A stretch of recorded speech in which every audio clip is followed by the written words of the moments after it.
बहुत समय पहले की बात है। किसी राज्य में एक बड़े ही खूंखार डाकू का भय व्याप्त था। उस डाकू का नाम रत्नाकर था। वह अपने साथियों के साथ जंगल से गुजर रहे राहगीरों को लूटता और विरोध करने पर उनकी हत्या भी कर देता। एक बार देवऋषि नारद भी उन्हीं जंगलों से भगवान का जप करते हुए जा रहे थे। जब वे घने बीहड़ों में पहुंचे तभी उन्हें कुछ लोग विपरीत दिशा में भागते हुए दिखे। देवऋषि ने उनसे ऐसा करने का कारण पूछा तो सभी ने मार्ग में रत्नाकर के होने की बात बताई। पर बावजूद इसके देवऋषि आगे बढ़ने लगे। क्या आपको भय नहीं लगता? भाग रहे लोगों ने उन्हें ऐसा करते देख पूछा। नहीं, मैं मानता ही नहीं कि मेरे अलावा यहाँ कोई और है, और भय तो हमेशा किसी और के होने से लगता है, स्वयं से नहीं। ऋषि ने ऐसा कहते हुए अपने कदम आगे बढ़ा दिए। कुछ ही दूर जाने पर डाकू रत्नाकर अपने साथियों के साथ उनके समक्ष आ पहुंचा। रत्नाकर, नारद, मैं रत्नाकर हूँ। डाकू रत्नाकर। नारद मुस्कुराते हुए बोले, मैं नारद हूँ, देवऋषि नारद, तुम्हारा अतिथि, और मैं निर्भय हूँ। क्या तुम निर्भय हो? रत्नाकर, क्या मतलब है तुम्हारा? नारद, न मुझे प्राणों का भय है, न असफलता का, न कल का, न कलंक का, और कोई भय है जो तुम जानते हो। अब तुम बताओ, क्या तुम निर्भय हो? रत्नाकर, हाँ, मैं निर्भय हूँ। न मुझे प्राणों का भय है, न असफलता का, न कल का, न कलंक का। नारद, तो तुम यहाँ इन घने जंगलों में छिपकर क्यों रहते हो? क्या राजा से डरते हो? रत्नाकर, नहीं। नारद, क्या प्रजा से डरते हो?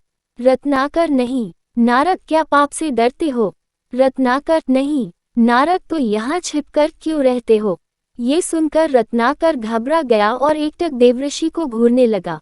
नारद, उत्तर मैं देता हूँ। तुम पाप करते हो और पाप से डरते हो। रत्नाकर हंसते हुए बोला, नारद, तुम अपनी इन बातों से मुझे भ्रमित नहीं कर सकते। न मैं पाप से डरता हूँ, न पुण्य से, न देवताओं से, न दानवों से, न राजा से, न राज्य से, न धन से, न विधान से। मैंने राज्य के साथ द्रोह किया है, मैंने समाज के साथ द्रोह किया है, इसलिए मैं यहाँ इन बीहड़ों में रहता हूँ। ये प्रतिशोध है मेरा। नारद, क्या था वो पाप जिससे तुम डरते हो? रत्नाकर, मुझे इतना मत उकसाओ कि मैं तुम्हारी हत्या कर दूं। नारद, इतना तो मैं जान ही चुका हूँ कि पाप और पुण्य की परिभाषा हमेशा ताकतवर तय करते हैं और उसे कमजोरों पर थोपते हैं। मैंने साम्राज्यों का विस्तार देखा है, हत्या से, बल से, छल से। मैंने वाणिज्य का विस्तार देखा है, कपट से, अनीति से, अधर्म से। वो पाप नहीं था। मैं सैनिक था, दुष्ट और निर्दयी सौदागरों की भी रक्षा की। वो पाप नहीं था। युद्ध में हारे हुए लोगों की स्त्रियों के साथ पशुता का व्यवहार करने वाले सैनिकों की हत्या क्या की मैंने? मैं पापी हो गया। राजा, सेना और सेनापति का अपराधी हो गया मैं। क्या वो पाप था? नारद, दूसरों का पाप अपने पाप को सही नहीं ठहरा सकता। रत्नाकर। रत्नाकर चीखते हुए, मैं पापी नहीं हूँ। नारद, कौन निर्णय करेगा? वो जो इस यात्रा में तुम्हारे साथ है या नहीं है? क्या तुम्हारी पत्नी, तुम्हारा पुत्र इस पाप में तुम्हारे साथ हैं? रत्नाकर, हाँ, वो क्यों साथ नहीं होंगे? मैं जो ये सब करता हूँ, उनके सुख के लिए ही तो करता हूँ। तो जो तुम्हारे साथ हैं उन्हीं को निर्णायक बनाते हैं। जाओ, अपनी पत्नी से, अपने पुत्र से, अपने पिता से, अपने निकट संबंधियों से पूछ कर आओ, जो तुम कर रहे हो, क्या वो पाप नहीं है? और क्या वे सब इस पाप में तुम्हारे साथ हैं? इस पाप के भागीदार हैं? रत्नाकर, ठीक है, मैं अभी जाकर लौटता हूँ। और अपने साथियों को नारद को बांध कर रखने का निर्देश देकर रत्नाकर सीधा अपनी पत्नी के पास जाता है और उससे पूछता है, ये मैं जो कर रहा हूँ, क्या वो पाप है? क्या तुम इस पाप में मेरी भागीदार हो? उद्धरण चिन्ह। पत्नी कहती है, नहीं स्वामी, मैंने आपके सुख में, दुख में साथ देने की कसम खाई है, आपके पाप में भागीदार बनने की नहीं। उद्धरण चिन्ह। ये सुन रत्नाकर स्तब्ध रह जाता है। फिर वह अपने अंधे पिता के समक्ष यही प्रश्न दोहराता है, पिताजी, ये जो मैं कर रहा हूँ, क्या वो पाप है? क्या आप इस पाप में मेरी भागीदार हैं? उद्धरण चिन्ह। पिताजी बोलते हैं, नहीं पुत्र, ये तो तेरी कमाई है, इसे मैं कैसे बांट सकता हूँ? उद्धरण चिन्ह। ये सुनते ही मानो रत्नाकर पर बिजली टूट पड़ती है।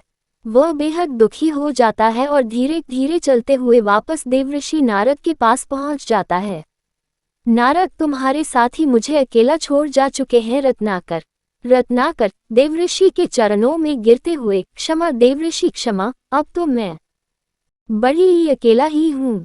नारद, नहीं रत्नाकर, तुम ही अपने मित्र और तुम ही अपने शत्रु हो। तुम्हारे पुराने संसार की रचना भी तुम ही ने की थी, तुम्हारे नए संसार की रचना भी तुम ही करोगे। इसलिए उठो और अपने पुरुषार्थ से अपना भविष्य लिखो। राम राम, तुम्हारा पथ सुबह हो। मित्रों, इस घटना के पश्चात डाकू रत्नाकर का जीवन पूरी तरह बदल गया।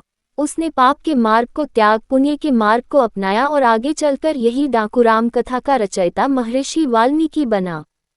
उपनिषदों से ली गई यह कथा बताती है कि मनुष्य असीम संभावनाओं का स्वामी है। जहाँ एक तरफ वह अपने पुरुषार्थ से राजा बन सकता है, तो वही अपने आलस्य से रंग भी। वह अपने अविवेक से अपना नाश कर सकता है, तो अपने विवेक से अपना निर्वाण भी।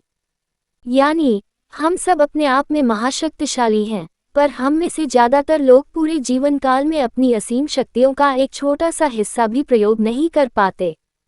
क्यों ना हम भी डाकू रत्नाकर की तरह सामान्यता को त्याग कर उत्कृष्टता की ओर बढ़ चलें।